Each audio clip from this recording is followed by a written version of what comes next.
Your Holiness, a warm welcome on behalf of everyone here gathered in the Nieuwe Kerk of Amsterdam.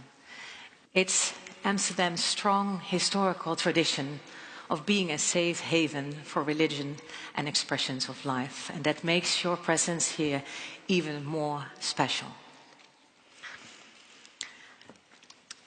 And that's why we gathered here a lot of people, Buddhists and non-Buddhists, people of faith and non-believers, members of the Dutch royal family, Prinses Irene and Prinses Marianne, ambassadors, excellencies, young people, students, scientists, entrepreneurs and sponsors, artists and art lovers.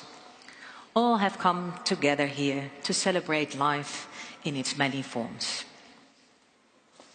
And today we are celebrating in particular a highly inclusive religion, Buddhism. And I'm always impressed by the fact that people can transcend space.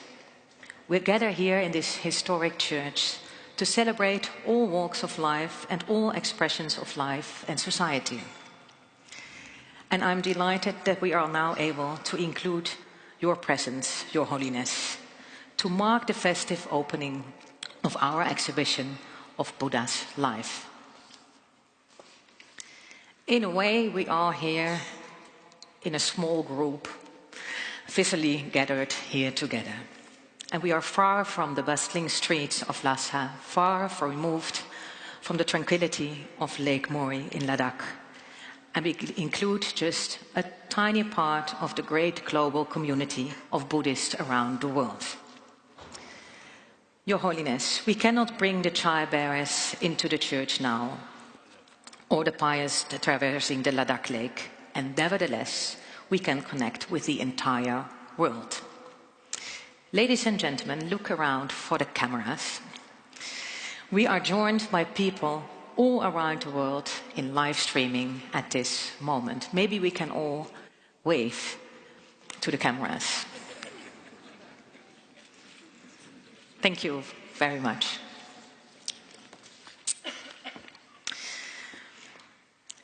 Let's all connect with each other, other by means of compassion and technology. Now, let me turn to the exhibition.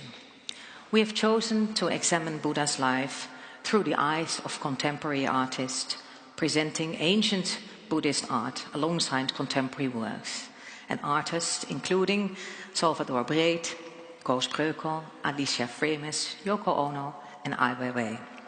And the tree under which we are standing right now is by Ai Weiwei. And the work of contemporary artists inspired us to come up with an entirely fresh ideas for this opening and for this unique exhibition. And you have given our team at the Nieuwe Kerk the space and opportunity to think differently, boldly and freely. Buddhism is often praised as a matter of mind and reflection, with a focus on analysis and investigation, and with great understanding of science and technology. So it has been through all the ages. And that's why we have assembled young people, students, scientists to discuss with you one of the major topics of our time, compassion and technology.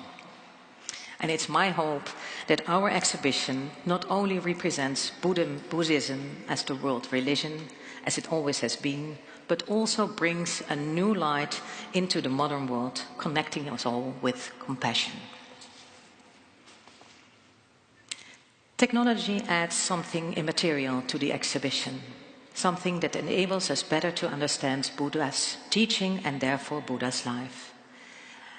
And I like that we are all connected both physically and through technology today. And thousands of people will follow this conversation here live to the live streaming. Your Holiness, you have set new standards in the world throughout your life, and you are doing so again by combining technology with your message of compassion. And so I leave you now under the tree of Ai Weiwei's tree, and I give the floor to Christa Meinersma, the moderator of today. And another wonderful partner of this event, Diederik Kroese of the Singularity University, will be on stage for the closing remarks. Your Holiness, ladies and gentlemen, welcome again in the Nieuwe Kerk. Let's start.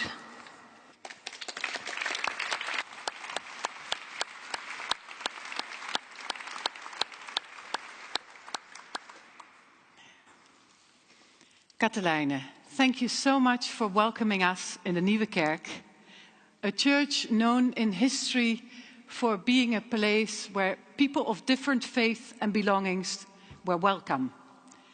And I think today's dialogue on compassion and technology fits in that tradition of openness and unforgettable encounters.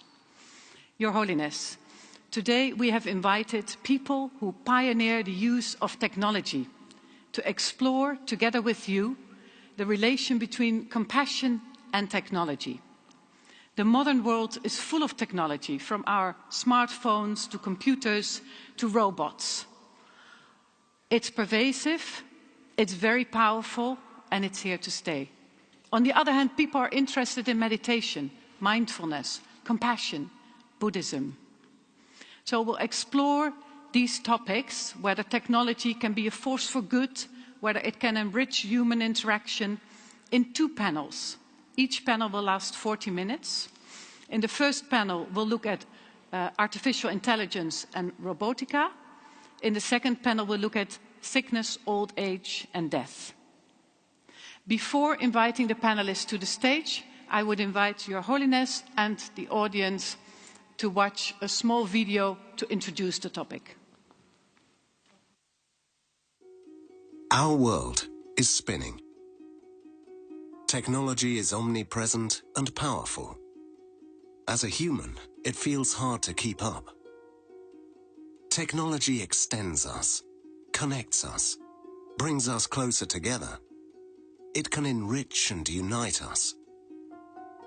People left by the wayside could be part of the action again. Technology may even become our friend, offering assistance and companionship. But will it spin out of control? What if computers move toward general intelligence, thinking and acting faster than we can? Will we be overwhelmed? Will it take over, leaving us no room for irrational behavior? What happens if technology is in control? Would we want that? Who decides? What is ethical? Are we making the rules? Are we taking responsibility? Or will it be self-learning, steered by values? Would we be able to pull the plug saying this is enough? Or is technology just human nature, our destiny? Ethics and technology, a balancing act. It's my great pleasure now to invite to join us on stage Tilly Lockie. Tilly has just had a major surgery, but she was adamant to be here with us today. A warm applause.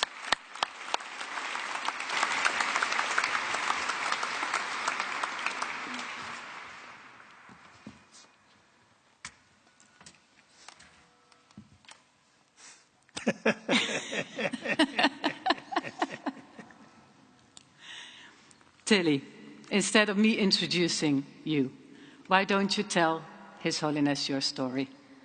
Good morning, Your Holiness. My name is Tilly, and I'm so honoured to be here today. Thank you so much for inviting me. I had a severe disease when I was 15 months old called meningitis septicemia, and they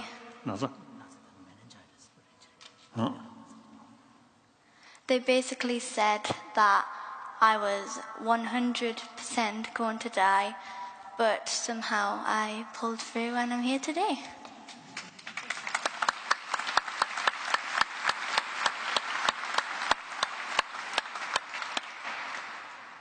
And Tilly, Perhaps you can also tell His Holiness about your bionic arms and show a little what you can do with them. And perhaps also say how having these arms, how it changed your life. Well, since losing my hands, I lost them so young, and I can't remember ever having hands, but I always wanted them. So ever since...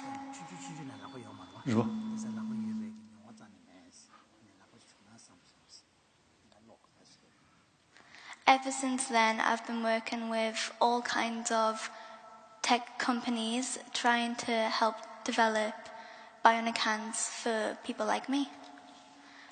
These are from a company I'm working with currently called Open Bionics, and then we're trying to stray away from trying to blend in. We want to embrace the fact that we're unique. We don't mind being different.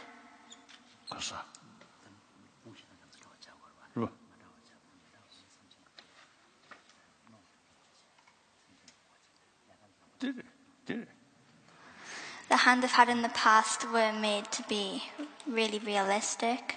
Hold. Can you give His Holiness a hand? Whoa!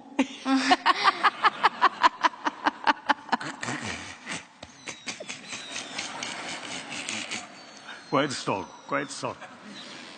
Oh.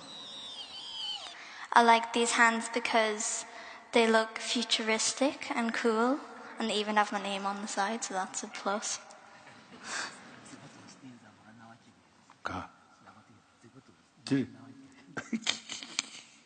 What Tilly was saying is that instead of trying to hide the imperfection, she thought with this company that makes these arms to just show it. And she's been working with this company not only to improve her own arms and her own hands, but also she gives them critical feedback so that this company can work on making these arms for other children as well. But that's not all, Tilly. Perhaps you can also talk about your initiative to help other children. Well, as I said, I was so young when I lost them. I don't remember having them. And I know that there's real people out there who've had hands their whole life, and then all of a sudden they're just gone. Yeah.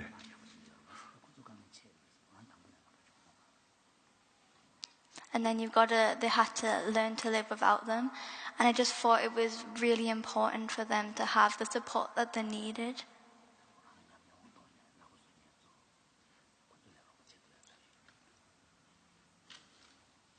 And Tilly, what is the, I mean, you have 5 pairs of hands, you told me. So why did you choose to wear these ones today? Well, I only have 1 pair of hands, but I've got loads of different cases, loads of different colors, patterns. That's what's really cool about these hands. They're so customizable, and you can even have lights in it, so, you know.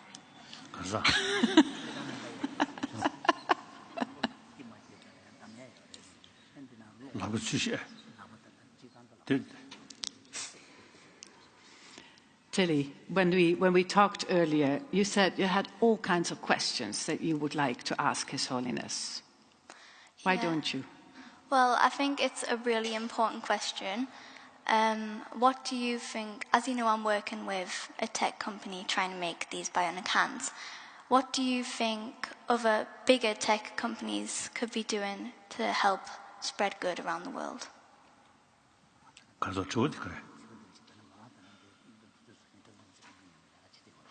Yeah.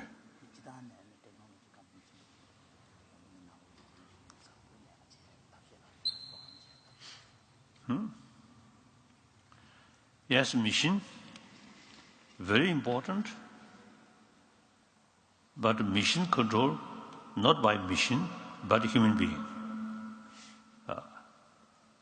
As a human being, not only this physical, but mind, emotion. Ultimately, constructive emotion, good emotion, then our physical also become constructive way. if I lose anger, then I do this.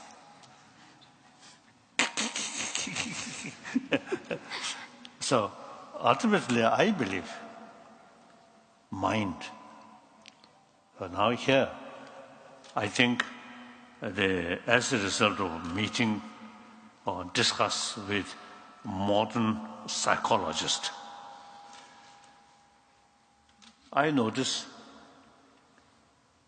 the whole Western civilization is a very much materialistic thing. So that when they talk about consciousness, only sensorial level consciousness, not mental consciousness. Now, anger, attachment, and loving kindness, these related with mental consciousness, not sensorial. So,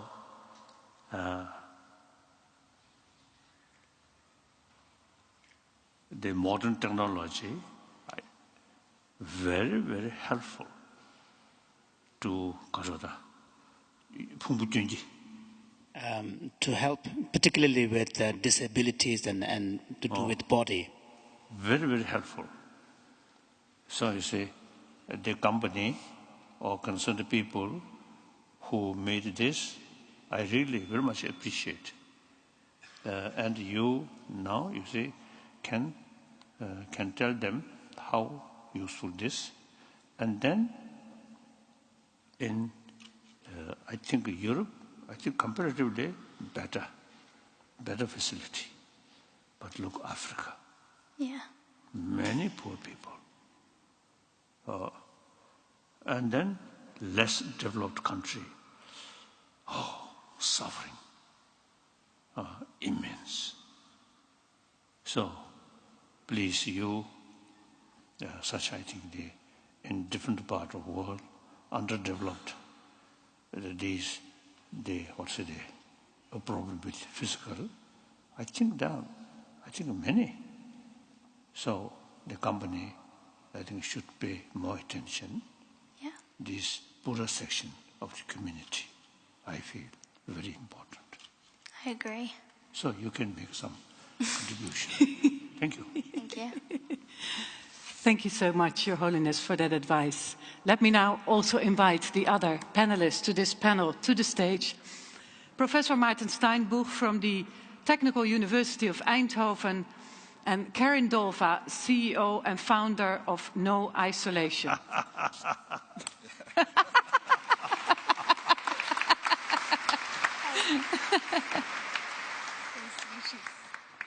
So both of them have also brought some gadgets, some friends, but I'd like to invite Karin first, Karin Dolva, to introduce us to the little friend that you brought, or to introduce the friend to His Holiness. Okay, this is AV1. It is a telepresence robot for children, specifically made for children who cannot go to school because of illness. So any diagnosis that keeps you from going where you should go, AV1 can help. And we actually have someone with us through AV1 today. So in UK, Jade is sitting, and she's here, so you can talk to her. And I think we should hear her if she says hi. Hello, Your Holiness. Hey, Jade. And, sorry, Jade. I think we have a really cool introduction video. We do. Which Jade just made of herself. So even though we just hear Jade, we also know who is on the other end of AV1. Can we have the short introduction, please? Hello, my name's Jade Gard. I'm 18 years old and I'm speaking to you here from England. Often I can't get out the house and I can't see wonderful things like this because I have Ehlers-Danlos syndrome, which affects my connective tissue. It means that a lot of the time I'm bedridden and I have seizures and dislocations. It's plain awful, but thanks to B, I get to experience the outside world, and every now and then I get to see it for real. Anyway, thank you to His Holiness and to everyone at No Isolation, and I hope that you have a nice conference. Oh. So normally, normally Jade uses her robot to go to class, to go to the supermarket, to do all the things that she cannot do when she has to stay in bed. And her friends can pick up her robot and bring her around, right?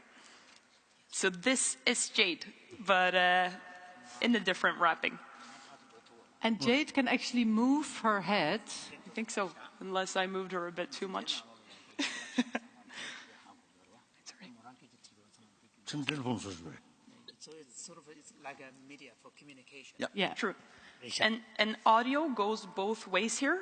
So Jade can hear us and talk to us, but we cannot see Jade, and that's a very conscious decision on our end, because in most cases this will be used in a classroom setting with all of your friends, and the children using AV1 are lying in bed. And if you're wearing your pajamas, if you don't have hair, you're pale, being on display on a screen in the classroom, that's not easy. So we made it into something sleek, something simple that they can dress up and make their own. And yeah. cancer.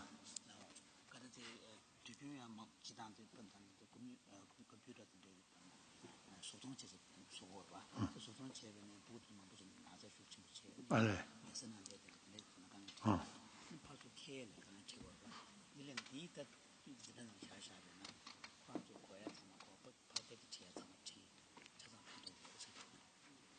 And Your Holiness, it's actually Jade who is controlling, let's say, the head of the robot. She can turn it, she can look at you, she can look at the audience.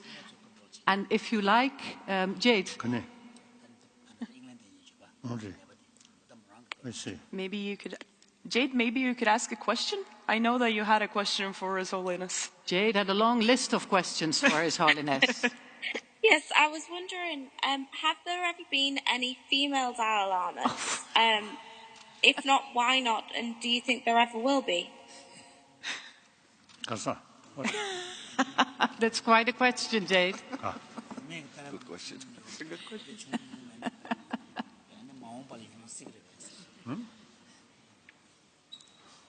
Since many years, you see, some people ask me, but then I always mentioned the future. In case Dalai Lama institution still remain, then future Dalai Lama could be female. At the time, at the situation, actual situation, the female body more sort of useful, then why not? So, I think future. That's very cool, thank you. If Dalai Lama institution remain, but the big question is, this century-old institution, very institution of Dalai Lama, should continue or not up to concerned people, Tibetan people, and also Mongolian and some other people. So if the people feel now Dalai Lama institution is now old, sort of also the tradition, old system, now no longer relevant, then automatically cease. Then no longer any question whether female Dalai Lama or not. Thank you. Okay. Well, Jade, perhaps another question. Can you explain, perhaps to His Holiness and to the audience, what it means for you to have AV1? Do you use it just for school? I know you love math. Do you use it for other things? What does it mean in your life?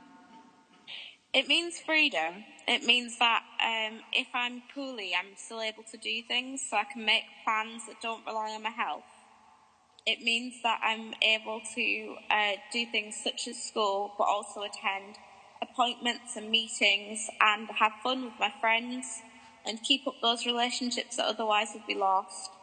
A lot of the time I play Dungeons and Dragons through it, so I've actually managed to kill dragons using a robot, which is something very few people get to say.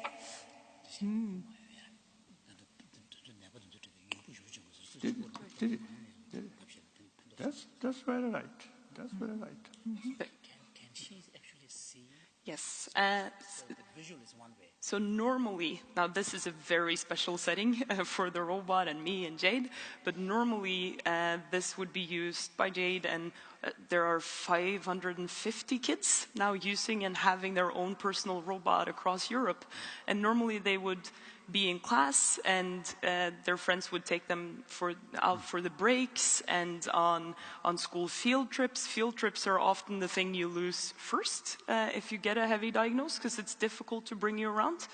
But through the robot, they can participate at anything. And I think you're touching in on something, Jade, with the freedom bit, because planning becomes difficult. And we would, at my company, we would never try to make technology replace human contact. Our whole theory and hypothesis is that if you get to participate on a day-to-day basis, no matter how poorly you're feeling, then it will be easier to come back.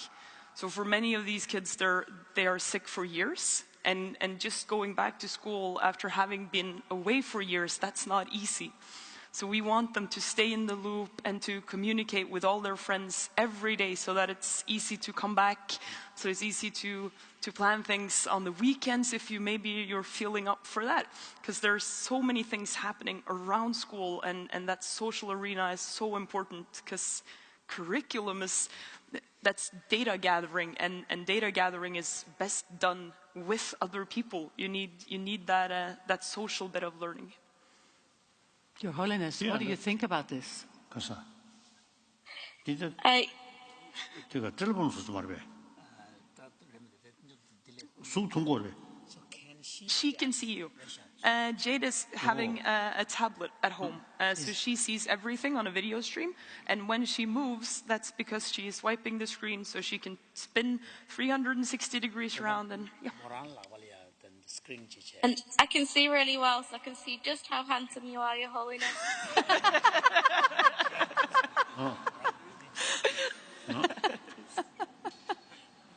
Then I think sophisticated machine use this machine. Can you read my mind? I'm going to try. I'm guessing that you're thinking, oh my God. Oh, wonderful technology. But I believe there's a limitation. No matter how sophisticated a machine, I think cannot represent this very sophisticated human intelligence, human mind. That's difficult, I feel. But of course, you can prove my thinking is wrong. Then okay. Your Holiness, let me pick up on what you just said and move to Maarten. Jade, please stay with us. And if you have another question, we'll be happy to hear it. But I'll move to Maarten now. He sits on the left of Karen.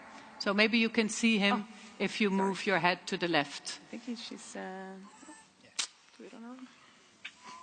So, Your Holiness, I took a play robot with me, just to show you what is possible nowadays. This is a dinosaur. It makes actually noise. Maybe we can hear it. Quite a lot of noise. Quite a lot of noise here.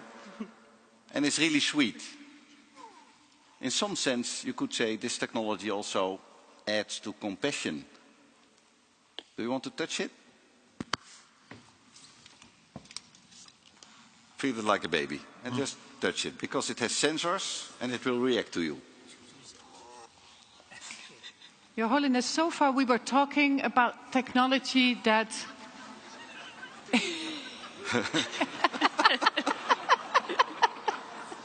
No sign of pain.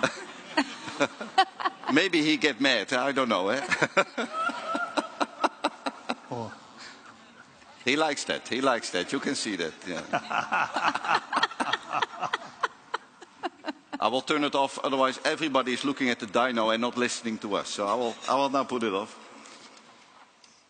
So my question is, this is clear, it can have its role for children, for elderly people, with dementia, for instance, with Alzheimer. But suppose that this computer technology which is in here, suppose that in 20 years from now, this will be 1 million times smarter. That's right. What could it mean? And what you mentioned about the mental consciousness, what is the gap between mental consciousness of humans and computer technology, and how are we going to look forward that we can live together, so to speak? I think it is mission. At least you see related with matters. Consciousness, of course, sensorial consciousness depend on organ. These are material. But the subtle consciousness, mind,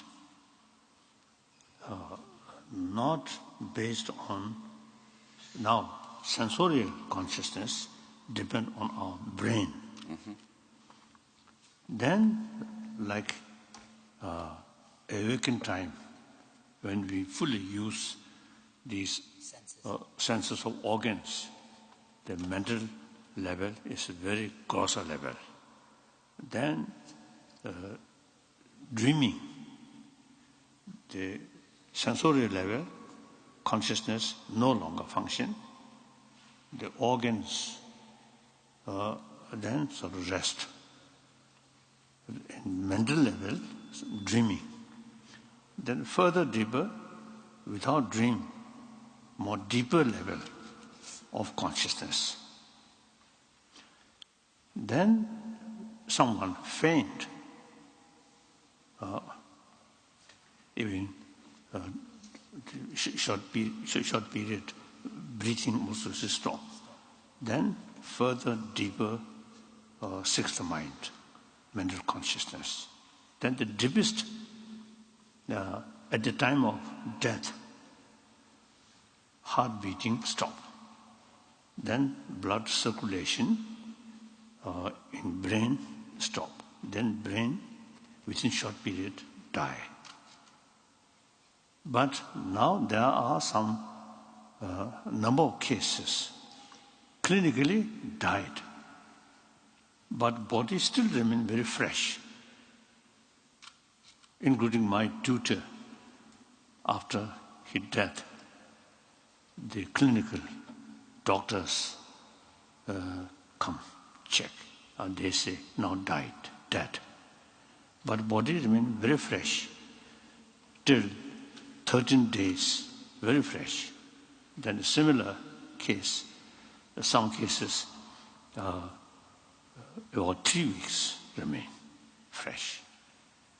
So now some brain specialist like the Richard Davidson,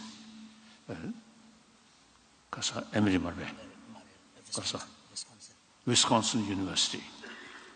Since many years, you see, our scientific sort of meeting, I mean research or discussion with scientists, I usually call Buddhist science and modern science, mainly 4 fields: cosmology, neurobiology, and then physics, particularly quantum physics, then psychology.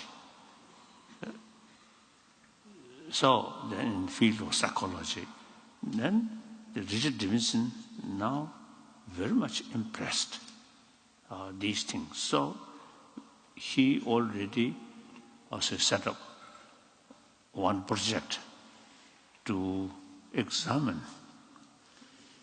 the cases person who died, who dead, but physical body still very fresh.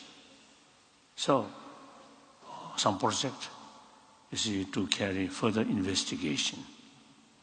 So like that. So we explain the most subtle level consciousness still in the body.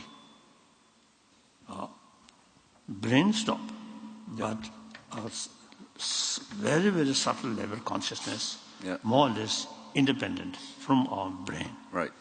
Yeah. So we cannot sort of reconstruct that using technology. That's a level we don't understand yet. So technology, there is limitation. For example, I think like sensorial consciousness. We can increase eyesight, but there is limitation. Ear also, but a limitation. The mental, because it's related with matter, therefore there is limitation. The subtle level of consciousness not depend on physical basis. Yeah, so it can develop infinite way.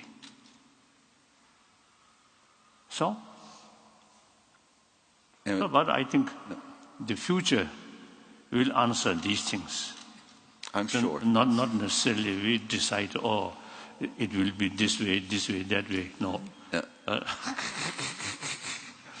I think our previous generation, never thought of these things. But you see, time passes. New technology, new knowledge, new deeper experience. So that as far as the inner value, mainly mind or consciousness is concerned, Indian tradition, over 3,000 years, developed investigation, various observer combined with mind, chit. So in order to investigate these deeper level of consciousness, over 3,000-4,000 years, India already developed the practice of single-pointed meditation that we call shamatha. Then the analytical meditation, analyze, that we call vipassana. So Buddha himself, product of these Indian tradition. So I think among Egyptian civilization, Chinese civilization, then also Indus Valley Survey, originally Indus Valley civilization, I think the Indian sort of civilization, I think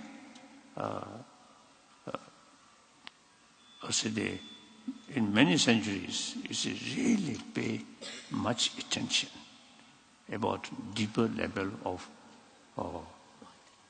the self, very self. Now, quantum physics, we can. They have sort of a wonderful explanation. The things, the external thing does not exist as appears. If we investigate, nothing we can find. So, nothing objectively exists, but ultimately depend on observer. Then, if we raise the question, where is observer? A quantum physicist in the West, no answer. But India, they investigate, where is observer? So then, India, developed the concept of Atma. Or beside this physical, there is something, whether you call soul or Atma. That's the basis of rebirth. Atma, this body, and this brain, and mind which depend this brain is just one life. So Atma, life after life, no beginning. Like that.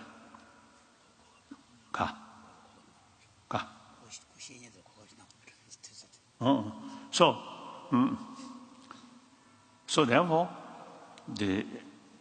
and that concept, Atma concept, and raised a lot of debate within ancient Indian tradition.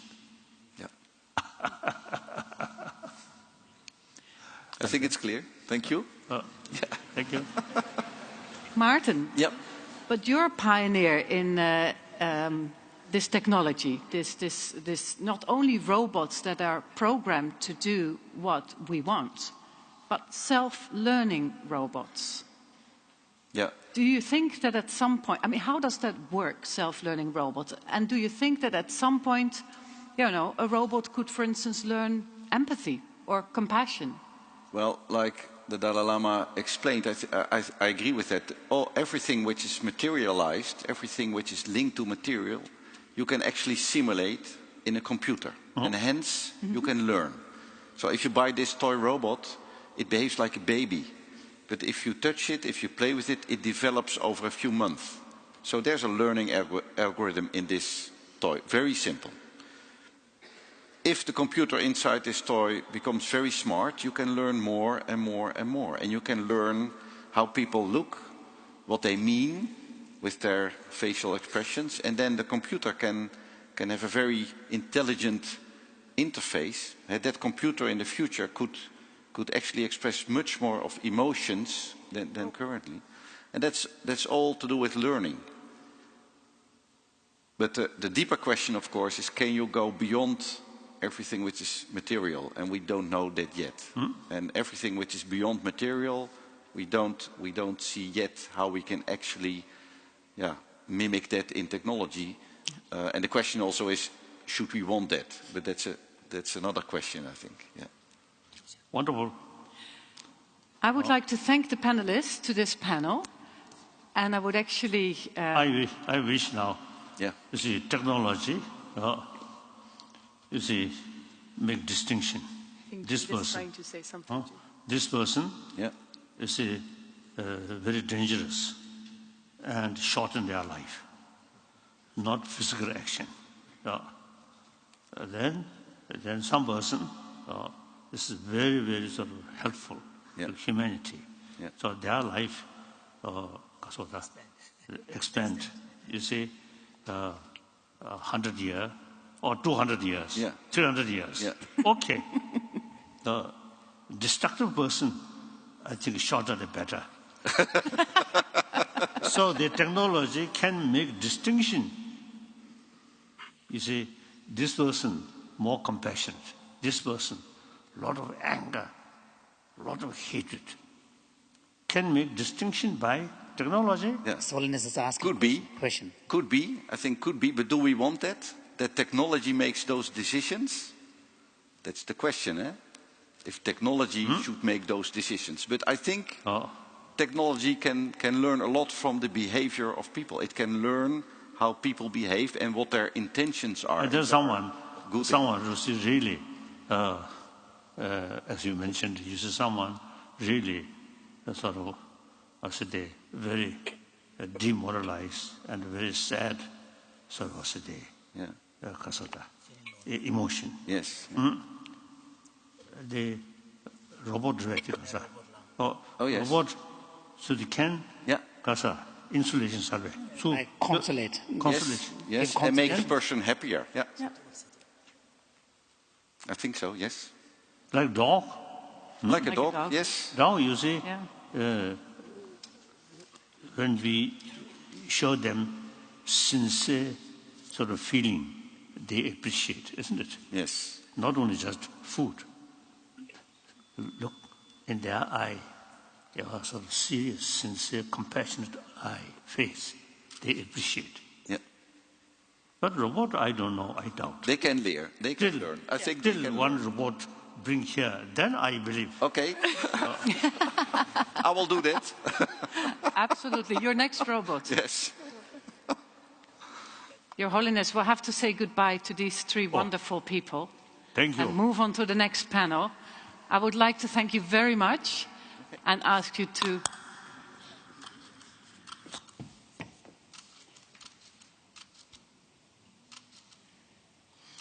Thank you.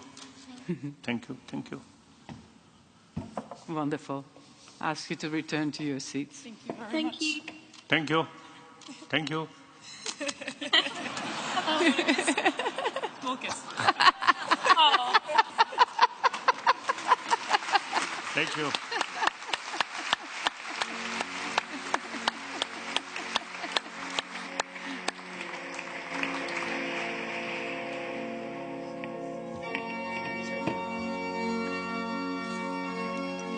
programma.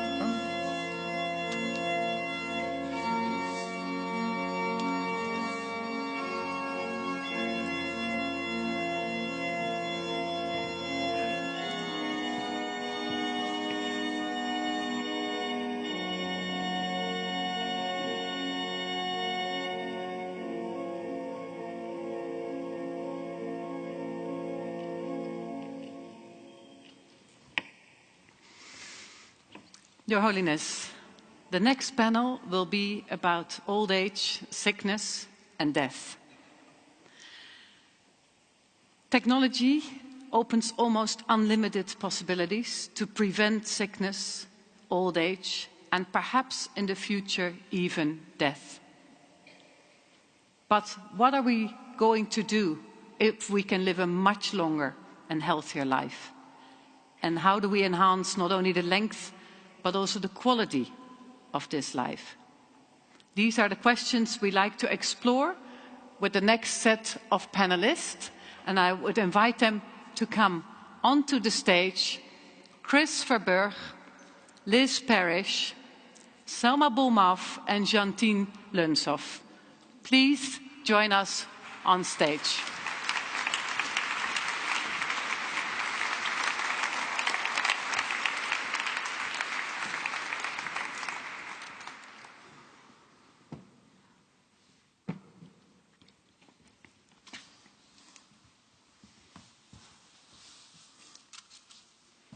Your Holiness, let me briefly introduce these participants. They didn't bring any robots or, dolls or things like that, but they have very interesting things to say.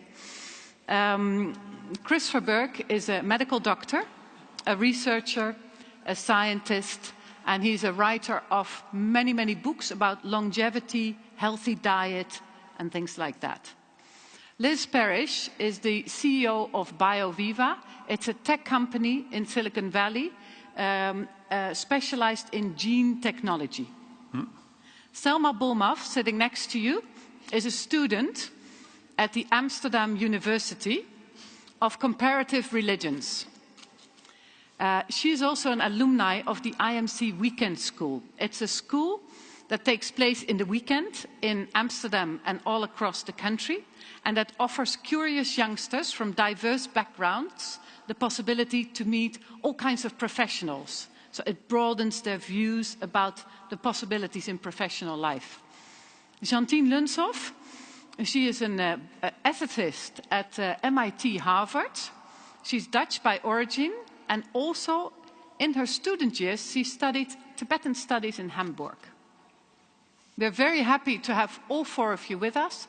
And before we start the panel discussion, we'll have a short video introducing this topic. The human body. We're unveiling its precious secrets. What was once a death sentence is now a mere inconvenience. We're digging deeper into our DNA, removing what we don't like, snipping, splicing, refining, disregarding the laws of age and decay. Our children will live well beyond 100 years, but where will it end? Are we stuck to our bodies, our given vessel, or will we be able to switch? What makes a human life valuable? Is it merely the number of years? Or is it the way you spend your time, with love and compassion? What about suffering? Has it value? If so, how much suffering? Is there a secret beauty unveiled in disease and decay? Is there a deeper meaning to death? What if life is never ending? How do we spend our time and energy? Who wants to live forever? Let's pick up that last question, Your Holiness. Who wants to live forever? Would you like to live for a few centuries, or maybe even for 1,000 years? That's unrealistic thinking. You should be realistic. I think over 2,000 to 3,000 years, you see, many sadhus, many Buddhist masters, you see, they also, you see, try to live long, so including some meditation. But no one, you see, remain, I think, the longest maybe, I think, 200. Otherwise, no one. So, in the past, I think, except, you see, technology not yet developed. So, through meditation, including practice of yoga, breathing control, these things, very helpful. Firstly, physical health, then longevity. Longevity. But there's a limitation. And the whole world one day disappear. Our sun also after, you see, I think billion years may disappear. And the whole galaxies disappear. Then new galaxies come. That's the nature.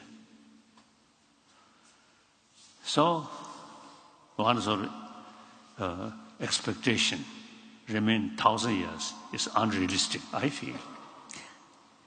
So, if too much unrealistic sort of wish or thinking bring more disappointment, it's better to accept reality. Chris, His Holiness is looking at you, and I want to turn to you because you're 32. You like to live up to at least 200, you told me, and you also think it's possible. So would you like to comment on what His Holiness has just said?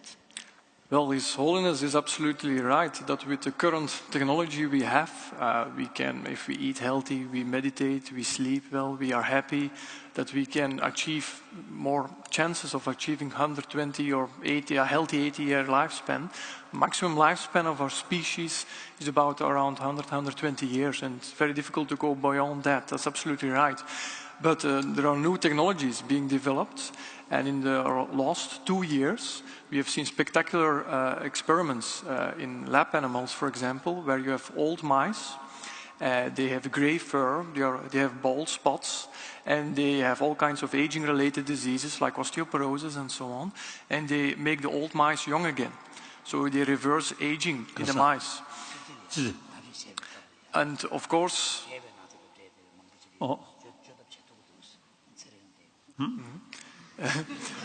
but of course mice are not humans, but the remarkable thing about these studies is that for the first time in history, in fact, scientists don't just slow down aging, they actually reverse aging. So you have an old animal, you make it young again. That has never happened before. They use all kinds of special techniques for that.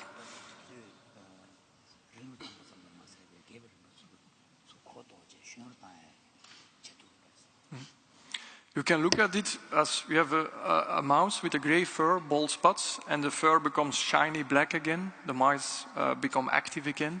So it's very spectacular to see. Even as a medical doctor, I'm quite impressed by these studies. So a lot of researchers and scientists are trying to develop these technologies to actually reverse aging in humans.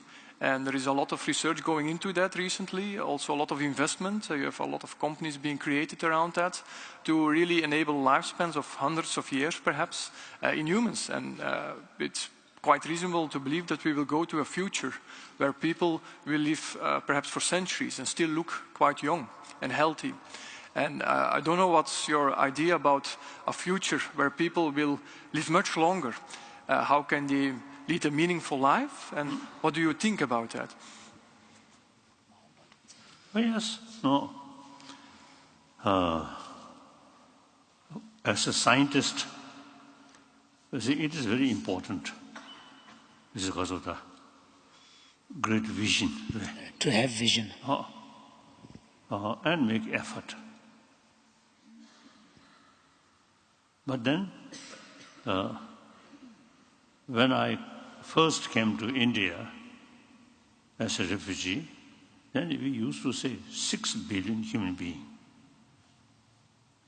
Now, last there's a few decades, nowadays we say 7 billion. Then some sort of experts say, end of this century, human population will reach 10 billion. So, I think it is nature law. Young children come, old people go. Otherwise, I think eventually, I think even you say 10 billion, I think too much.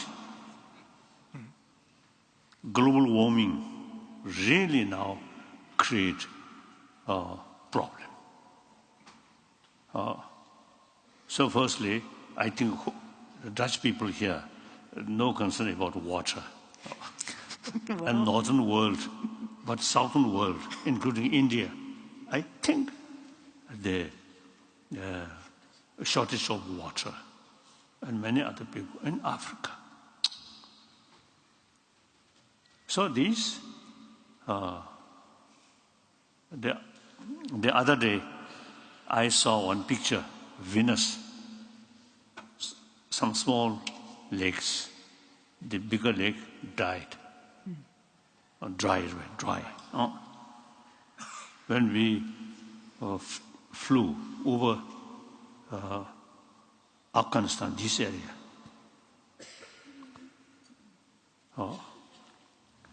there are many signs, originally big lake. Now some cases, very small lake, in many cases dry, desert. So now global warming, according to this sort of development, I think within the next few centuries, I think due to global warming, I think tremendous sort of difficulties may come. So, the scientists saying more optimistic. I'm saying more pessimistic. I mean, it is quite nature. Whole galaxies come and go. Our sun also eventually disappear. So then, like Venus and Mars, I think thousands, millions years ago, you see some water there, now dry. So now the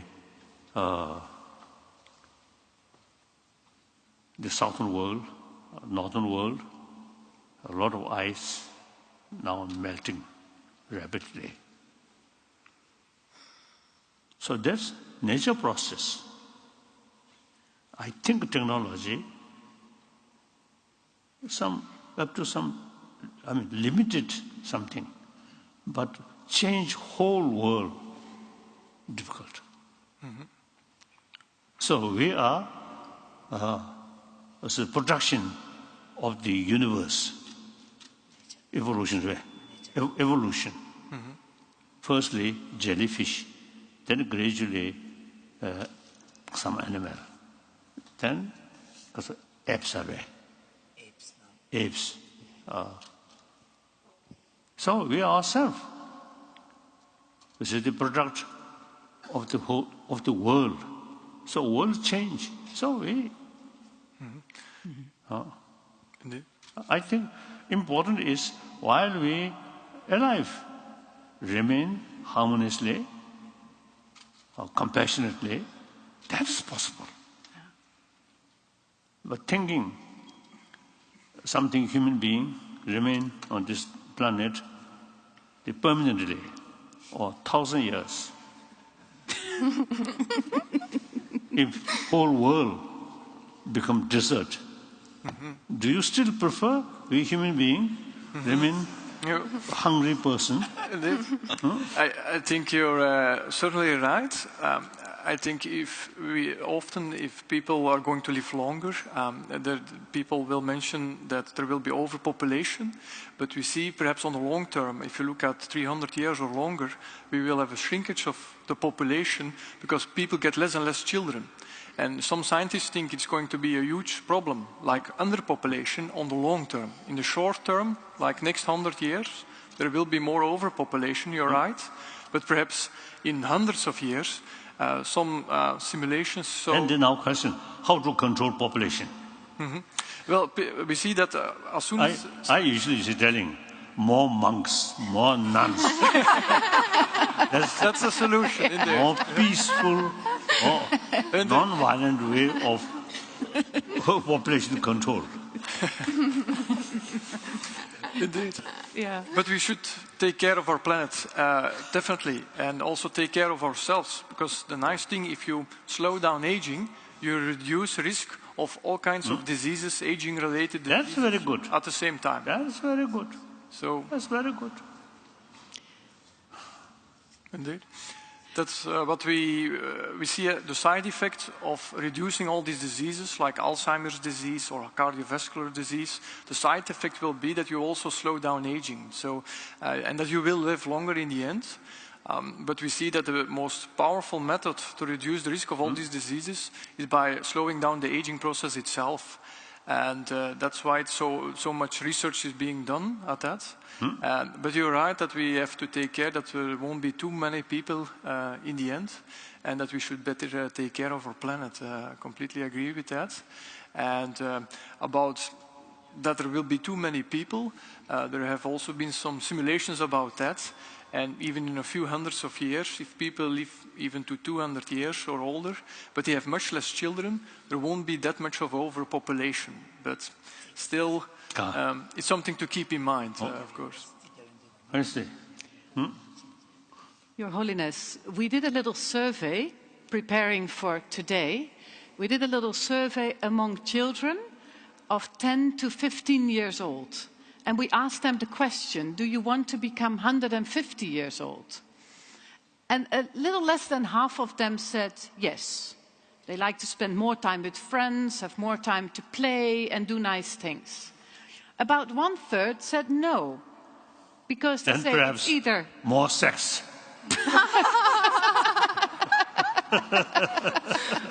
So it's difficult to control. Yeah. But Selma, what do you think about that? I mean, you're the youngest person here on the panel. You're, well, I won't reveal your age. You're a student. What do you think about this? To be honest, I wouldn't want to live forever. I wouldn't even want to live up to 150 years old. I think life at some point would become tiresome. And for me personally, I think it would take away the meaning of my choices that I make in life. Because they wouldn't be choices anymore. They would be things that I do now, but the other choice it's a possibility to do later. For example, choices like what I'm going to study, where I'm going to work, where I'm going to travel. It has meaning now because I choose to do that, because life has its limits. But if I live up for 200 years, 250 years, I can always do it later, and I feel like it takes away the meaning for me. And also, as a Muslim, I believe in the hereafter. So I wouldn't want to be here forever in this temporary world.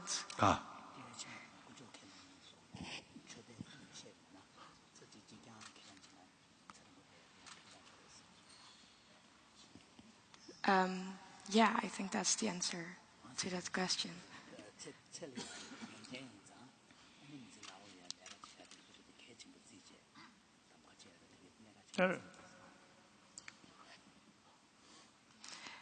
I think according to religious sort of belief, then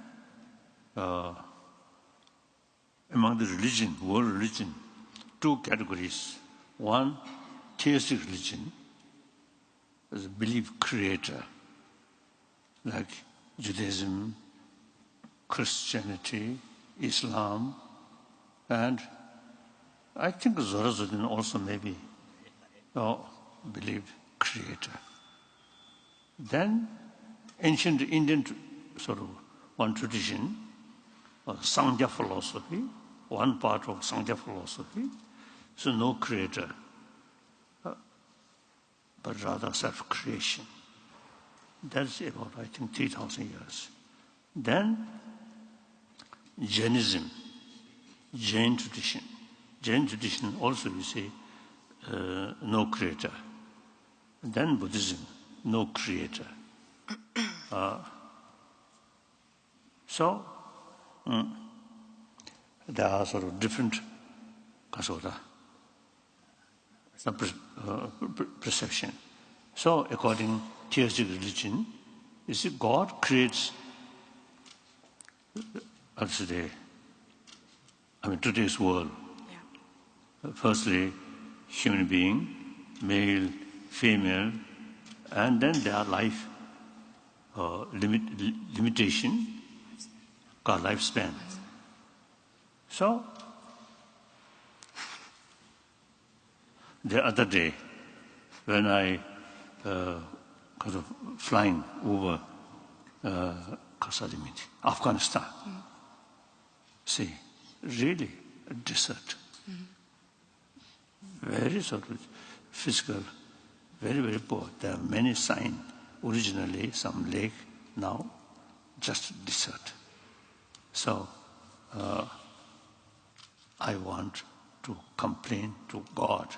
Why? See, you create some world more green, some world is more desert. Why? God or Allah, infinite love. Infinite love. Infinite, sorry? Infinite love. Infinite yes. love. Oh. So you see, God has a sort of infinite love. You see, kind to everybody, every sort of animal creature, every creature, wonderful. God, full mercy. But then, you see, I think the theistic religion very useful when we're passing through some difficult experiences. You see, we still, hope to God, Allah. Isn't it? Allah, yeah. Huh? So that's very good. I think that's useful to keep hope. Hope, human life, very important. Once you lost hope, then itself shortened your life. Isn't it? Indeed. And worst case, suicide. Thelma, you had a question to His Holiness about the role and the usefulness of illness and yeah. sickness. So my question was the following. I am grateful for my health because I've experienced the flu and a fever. So I know what it feels like to be healthy. So I feel like, in a way, sicknesses like fevers and like the flu and short-term sicknesses, they have a meaning in life, a role.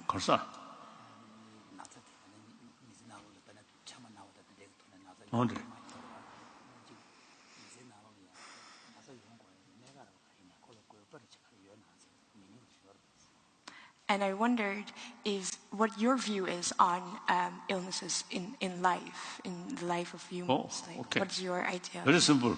Ask Ella. No, I'm asking you. I don't know. No, I'm asking you.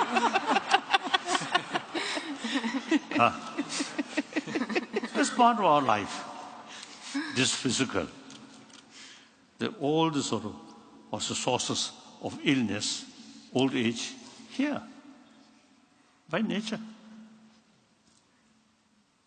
So then, only because of the logically, ask to the Creator, why you create that?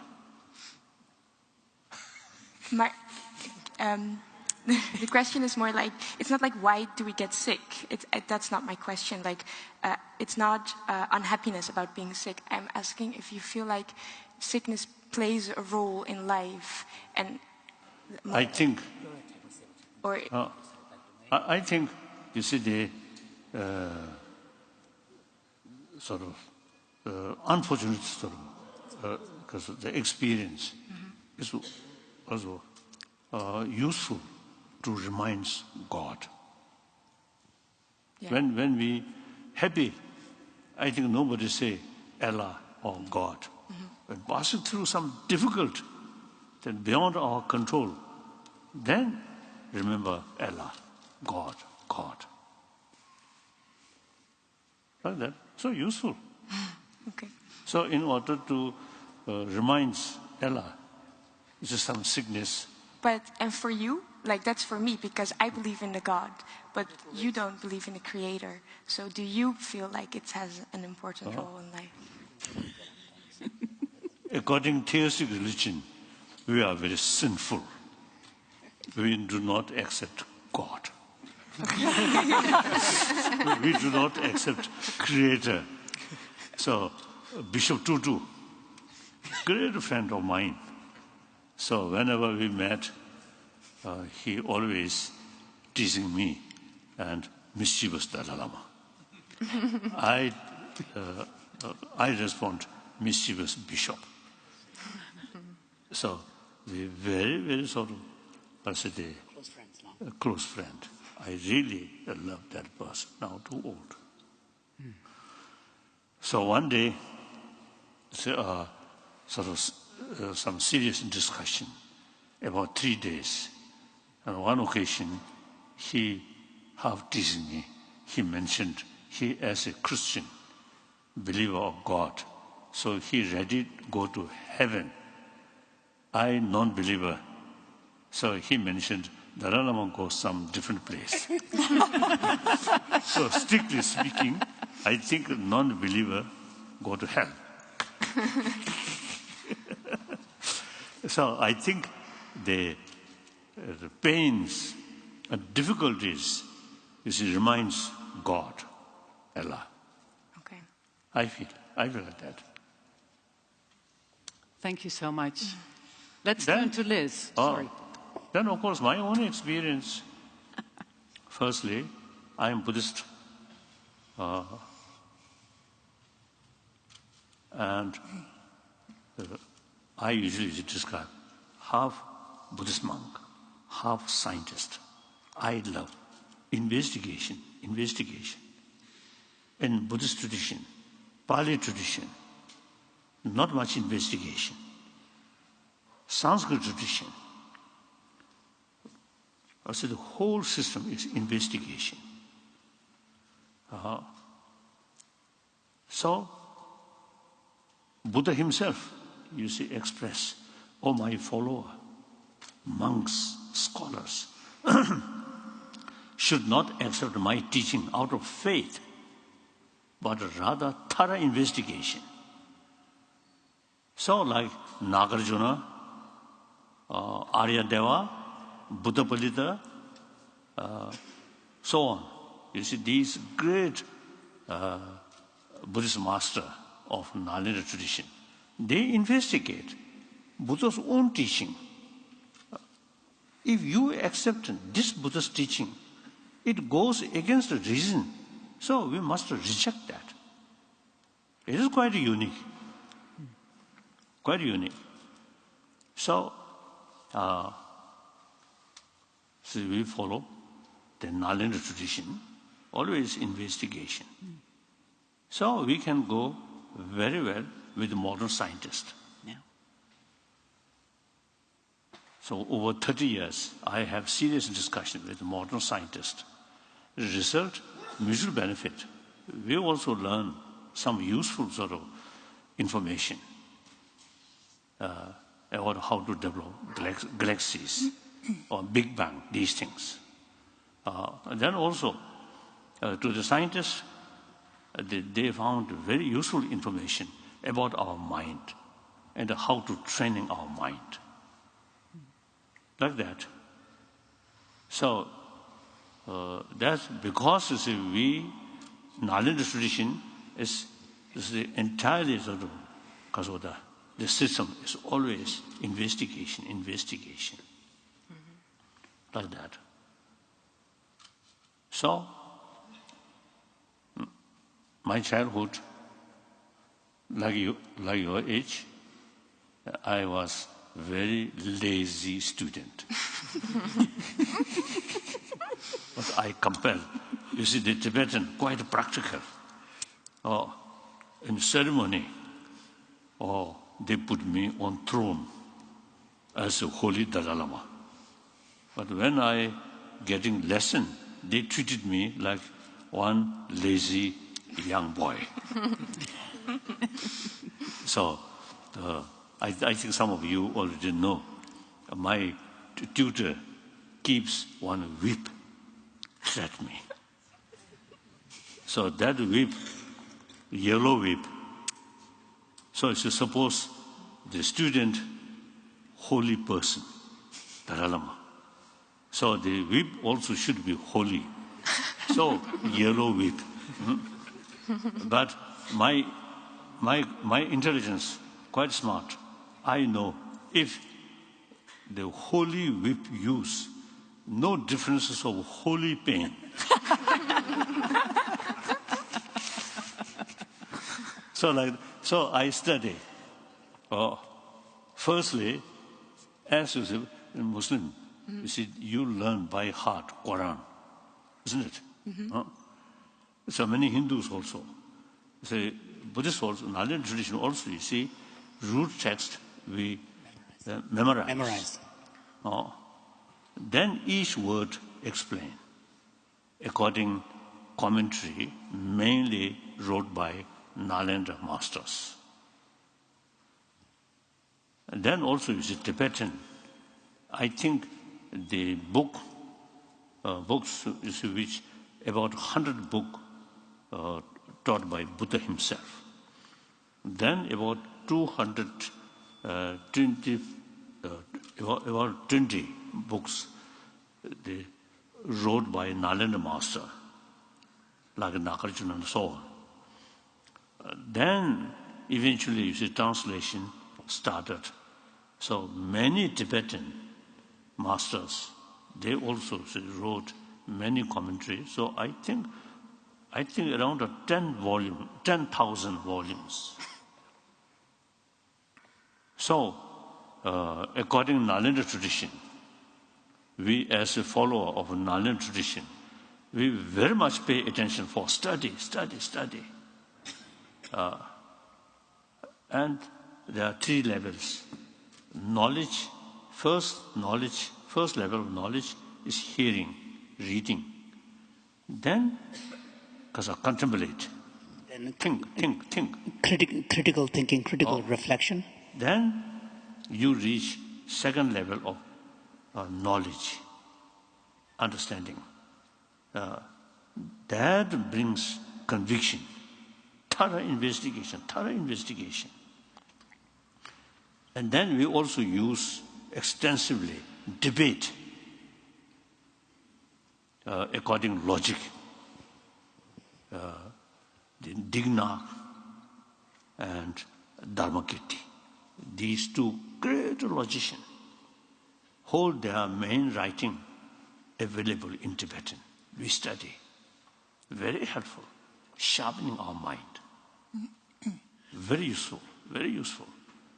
And also, you see, whenever you see we hear or something, always the response is why, how. Not yes. Not never say yes.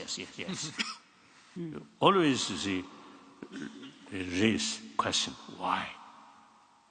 Even Buddha's teaching, why? That's very important. That's Nalanda tradition.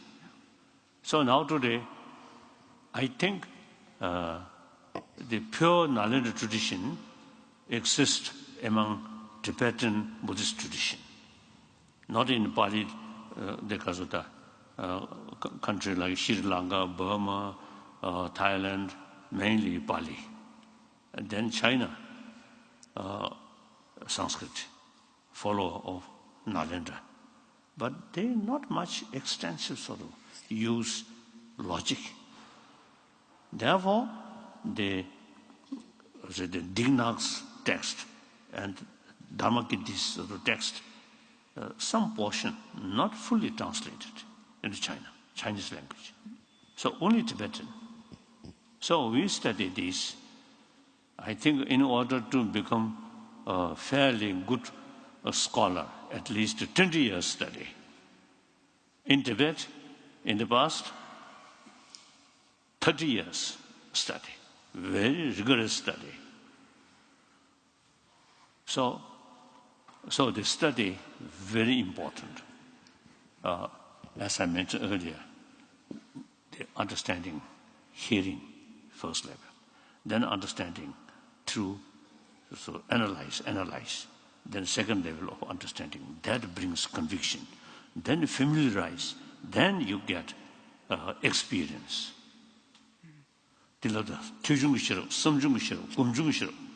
So this is part of the Indian concept of knowledge acquisition.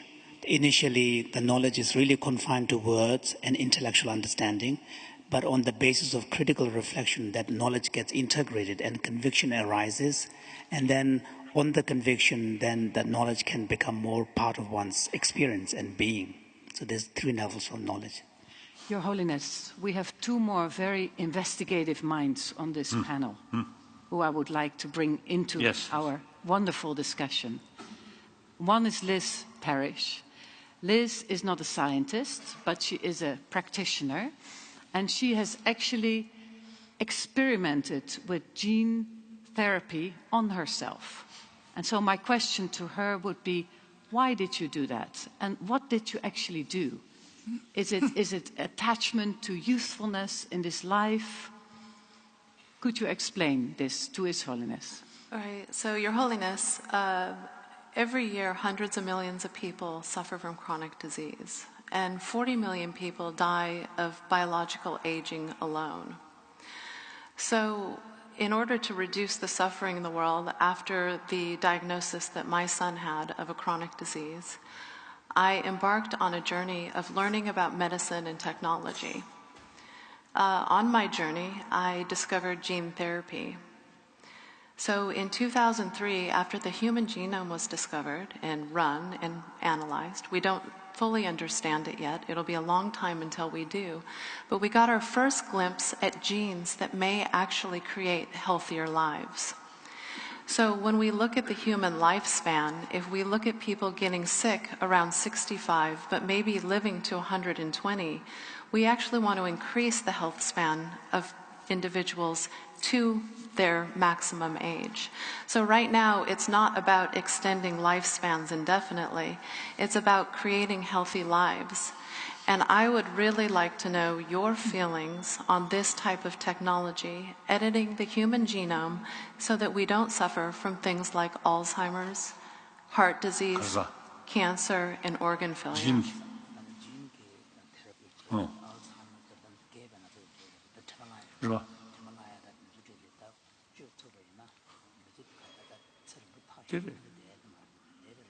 Did it? That's wonderful. Very good.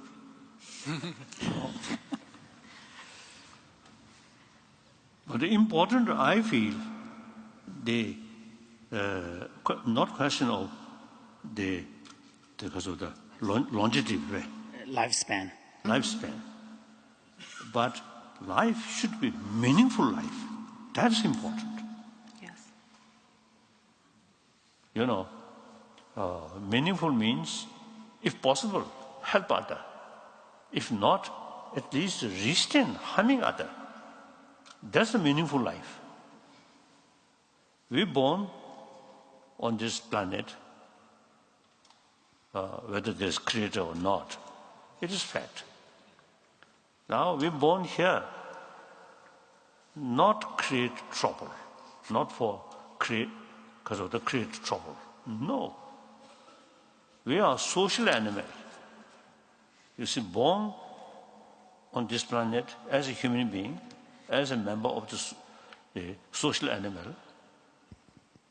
So we should be more compassionate, should have sense of responsibility to look after other sort of the member of our sort of community. Community in the ancient time, small. you Holland, because of Dutch, only your small area. We Tibetan, behind Himalayan mountain, we also, you see, consider, although we pray entire sentient being, the reality only limited Tibet people, the small population, and scattered. So when they pray, all sentient being is, I think, few thousand people. So now today, because of modern economy, no national boundary, and then on top of that, more serious thing is global warming. National boundary, religious boundary is secondary. We have to think about 7 billion human beings. So now we really need a sense of the global responsibility on the basis, sense of oneness of 7 billion human beings. That's very important. That's very important. So people, you see, more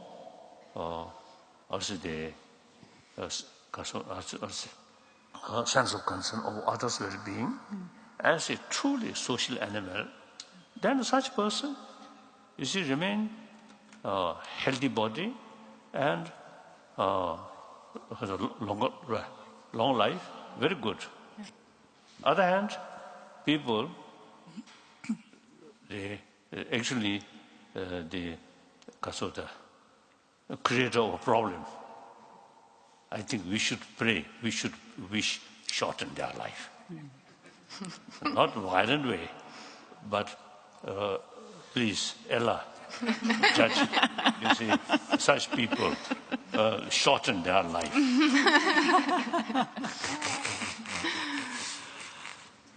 Shantine. So that's my view. Yeah. After all, we're born here without our control, our choice. Now, obviously, we human beings helping each other, showing affection, love. Then people also, you see, return because of that love, smiling. Then happy. Basically, we are a social animal. Even other animal is a social animal. Their member dying, the other stand around that. So that dying animal is showing some kind of sense of concern, sadness. And we also, the social animal. So now these days, I'm telling, according to my sort of also the conviction, we human beings on this planet now passing through some kind of crisis of emotion. That's very serious. According to scientists, now basic human nature is more compassionate. In spite of that, a lot of problem created by human beings themselves on the name of religion also, Shia and Sunni. Terrible. Both believe Allah and also they read Quran and 5 times prayer. But very small differences in the name of Shia and Sunni, killing each other in Afghanistan, in Syria, in many areas. And then in Burma, Buddhist, Muslim, killing, bullying. And then Egypt, Christian, and Islam. So religion also is the source of problem, division. It's very sad. All religion carry same message of love. One of my Muslim friend, he told me, it is very true.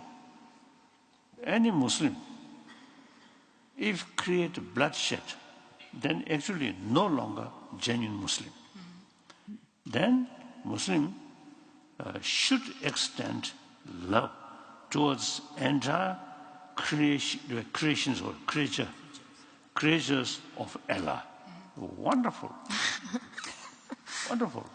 So, it's the same message. Like that. Your Holiness, let's also see what Jantine thinks about all these issues. I think she would agree with you on many of the points that you've just made. If we listen to Chris and Liz, the technological sky seems to be the limit. All kinds of possibilities to extend life, to look at old age as a disease, to even maybe push back death. But the question I would like to ask Jantine, she's an ethicist. What ethical questions, what social questions do all these developments raise? I think His Holiness has already mentioned quite a few, but what would you think about what His Holiness said? What would be the concerns that you would have, the ethical questions that these developments raise? Thank you. I think a first question I would like to ask you, Your Holiness, is why is it that we humans do wish to extend our lives, to have longer lives? Is that what makes us human? Is it because we only know life and we do not know death? What are your thoughts on that?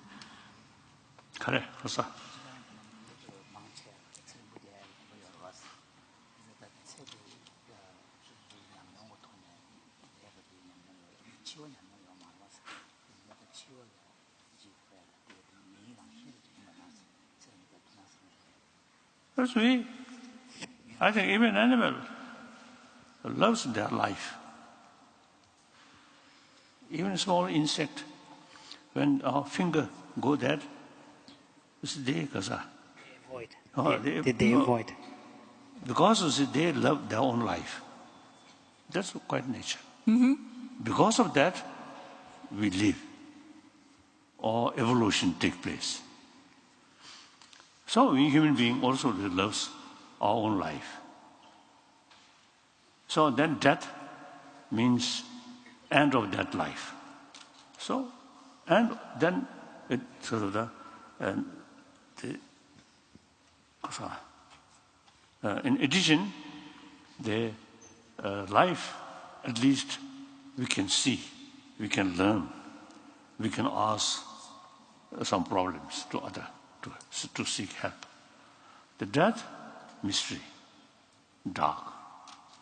So naturally, there's some kind of uncomfortable or fear about death. Then through training, eventually you have full sort of confidence, you see, next life. Go like that, and then no problem. Otherwise, you see, death is something mystery. Mystery. Like that. Yeah, but even animal, as I already mentioned, like that. You just mentioned before that also even for the teachings of the Buddha, we are supposed to ask why. Why is it that we want this, and why do we have to understand it? Because if we love life, we love a good life. And if life takes a bad turn and is not good anymore, what choices can we make then? And with current technology, we have more choices.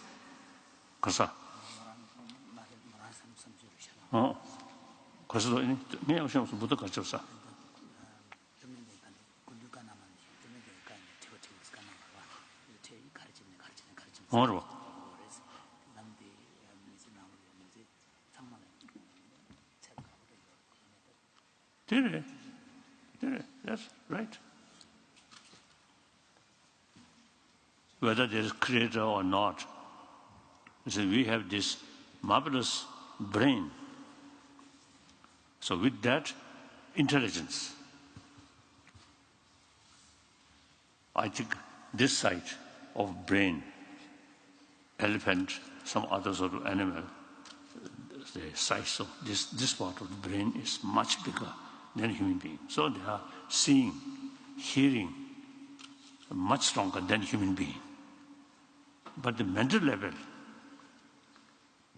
You see, there I think the brain, which the middle, Yes. His Holiness is wondering whether it is more connected with the amygdala. So that, you see, we have some unique thing. So have the sort of ability to analyze. So, as a human being, without sort of investigation, and then wasteful, that part of brain. So analyze. So scientists also, you see, use that. Investigation, that's very important. Your Holiness, unfortunately we're coming to the end of our panel discussion on compassion and technology. The scientists, they talk about an artificial intelligence revolution, they talk about a biotech revolution, but you talk about an ethical revolution. Do you think we need an ethical revolution more now, given all these developments? Quite a simple reason. We are now 21st century. Look back, 20th century, according to some historian. Around 200 millions of people killed in previous century. Obviously, First World War,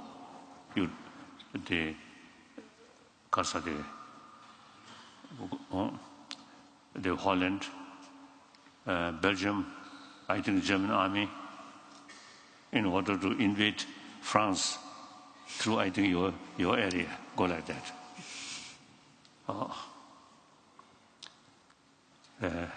I think it is First World War, Second World War. Then, few decades, people in this continent remain fear about Third World War. But fortunately, that not happen. But in Asia, Korean War, Vietnam War, and then immense civil war in China, and also Russia, and also Vietnam. Very sad, very sad. During the 20th century, you see, the scientists, technologists, you see, they really developed a wonderful sort of invention, mainly weapon, including nuclear weapon. All these weapons, I think, wasted the scientists, because marvelous brain, spent for how to kill other people. So that's 20th century. And then, after Second World War, I think people then become more mature. How much suffering as a result of war. Then, you see, thinking, development of European Union. I really admire. One my teacher, one German philosopher or scientist, the von Weizsäcker, late von Weizsäcker, in 1990s, once he told me, when he was a young German, as a young German, every French eye, German is their enemy, and German eye, French is their enemy. But that kind of mental attitude completely changed. That when we discussed, when he told me that story, in 1990s. So look that, through centuries, enemy attitude, then through difficult experience, painful experience, then realize common goal is more important than national sovereignty. Wonderful, wonderful. So I think European Union developed, I think at least last a few decades, no longer any fighting. So you Dutch people also now remain peacefully. If French and German, you see, develop some fighting, then you also have to join either way. So like that. So the 21st century, I think, since the later part of 20th century, I think much change. I often used to telling people, because of the Iraq crisis about to happen, how many millions of people come out against violence? From Australia, Europe, then up to America.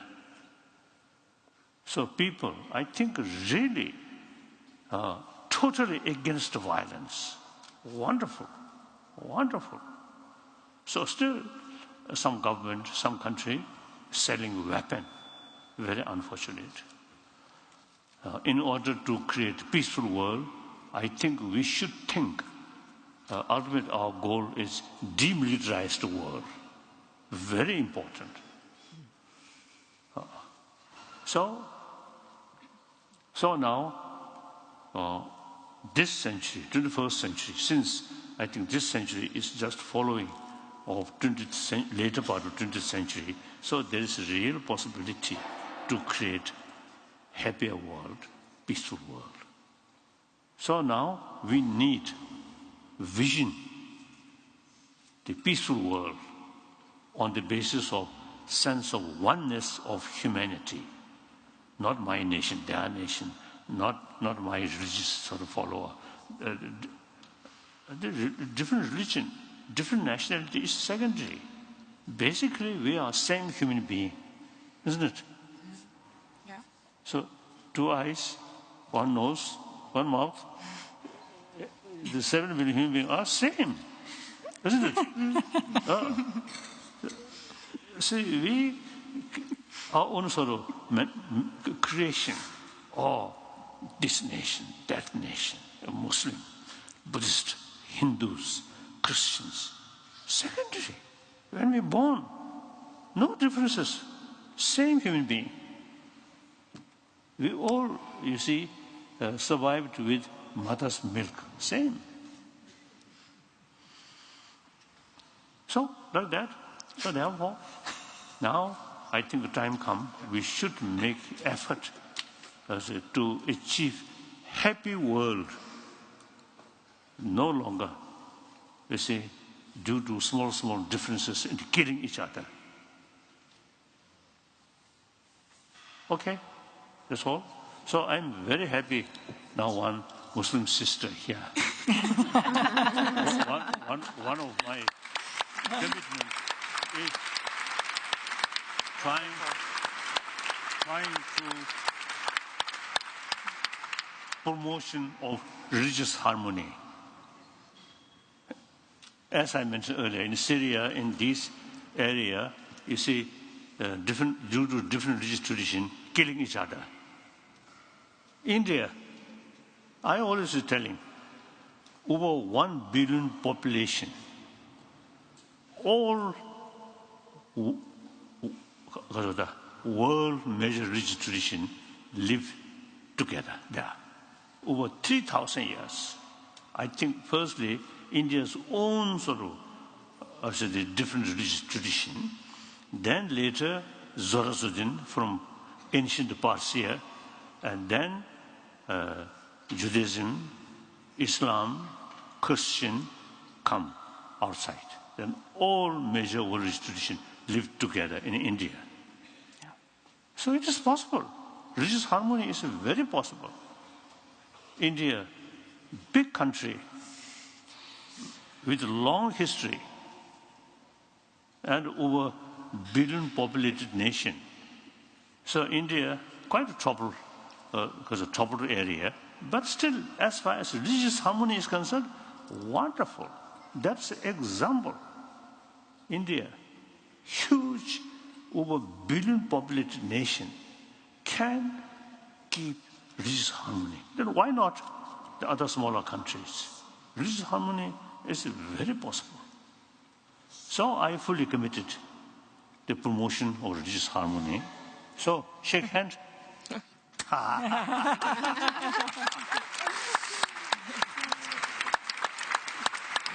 Your Holiness, thank you. Thank you. I would like now to ask Diederik Kroeze from Singularity University, the Netherlands, to join us on stage to give his word of thanks. I would also like to invite the participants of the first panel to join us for the word of thanks. Thank you so much for this dialogue on compassion and technology.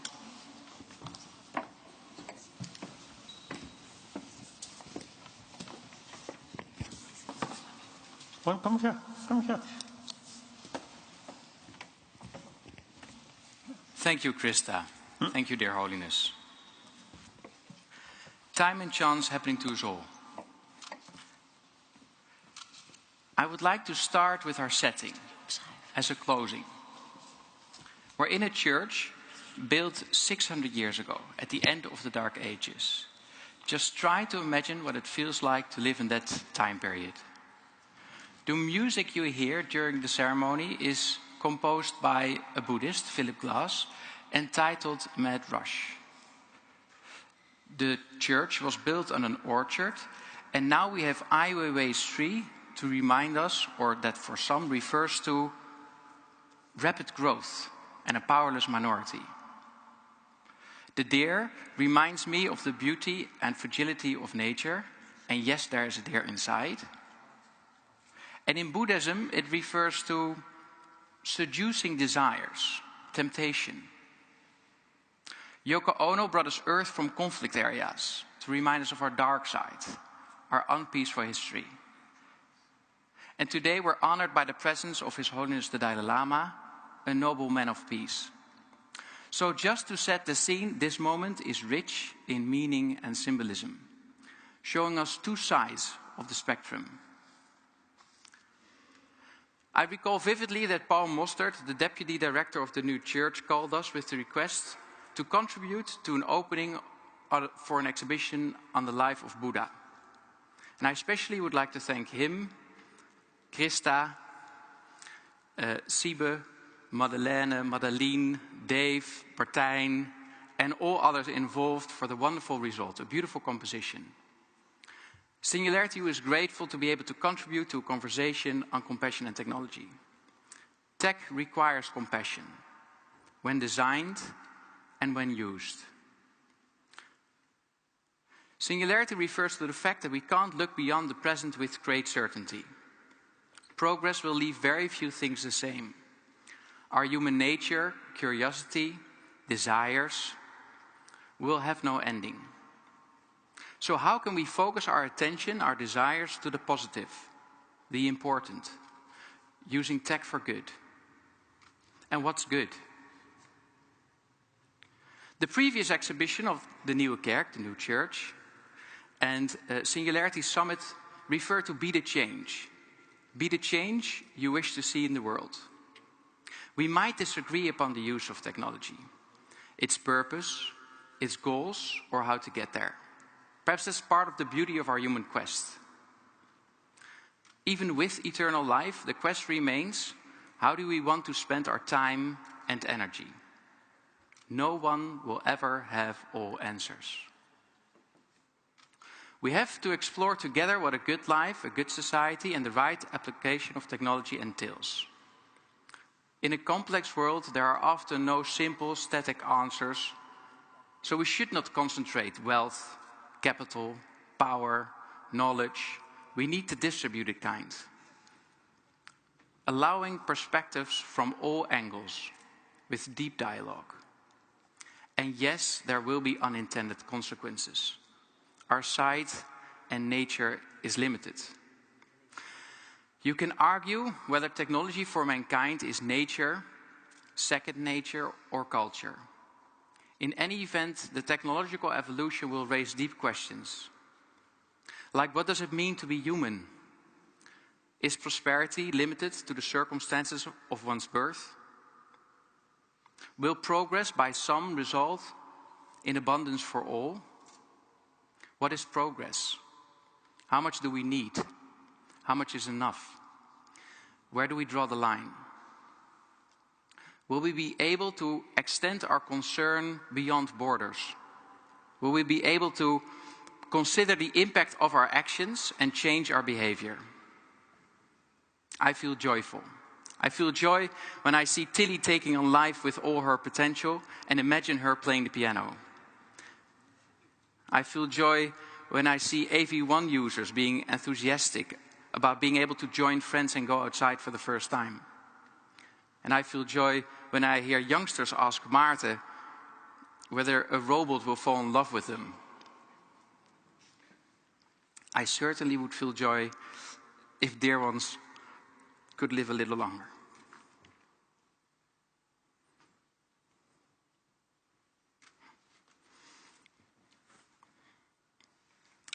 So as technology and desires evolve, the conversation on compassionate use of technology should also have no ending. Knowledge and values can guide us through these uncertain times, but only if we're willing to challenge and update them with an open mind. Let's ensure that it's at least our intent to actively and consciously work towards a better future for ourselves and our children. Singularity U wants to support and facilitate that dialogue, enriching it with as many perspectives as possible. Today, we're grateful for the contribution by all panel members, especially His Holiness the Dalai Lama. And I would like to thank you, our audience, for your presence at the exhibition, at the opening of an exhibition on Buddha's life, Path to the Present. And before we ask you to silently leave the church as His Holiness will be interviewed, I would like all of us to reflect in silence together for 30 seconds. What has touched you today, and what can you do next week to positively impact someone's life? 30 seconds, just a reflection.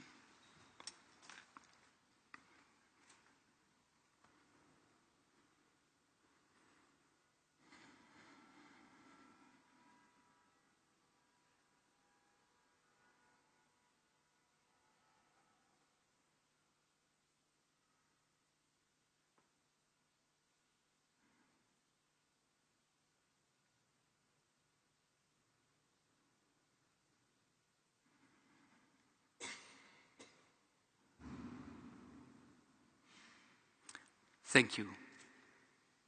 Thank you. Thank you.